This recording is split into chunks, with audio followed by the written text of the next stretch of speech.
nape-personal mo ba ang relasyon mo, like say, to VP Sara Duterte?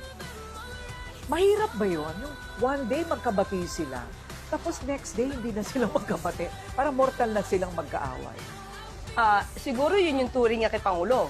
Si Pangulo hindi eh. Wala sa kanya yun eh. Talagang work lang ang Pangulo when it comes to VP Sara. Hindi naman niya tinuturing na kaaway. Really? Diba? Siguro si VP Sara baka.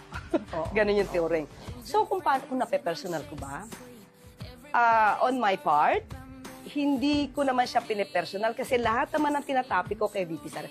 Kung ano yung sinabi niya. Kung ano yung lumabas sa bibig niya, yun lang naman yung sasagutin natin. Lalo na kung ito ay kasinungalingan. At kung siya yung nagiging source ng fake news, talaga sasabihin natin sa taong bayan, that's fake. Hindi yan totoo. So, tingin ko, hindi yun pamimersonal. It's more on sinasagot mo yung kasinungalingan na binigay niya para maituwid natin yung nasa isipan ng ating mga kababayan. Kasi otherwise, pag hindi ko yung sinagot at sabihin ko mali yan, ang lahat ng tao baka maniwala sa sinasabi niya.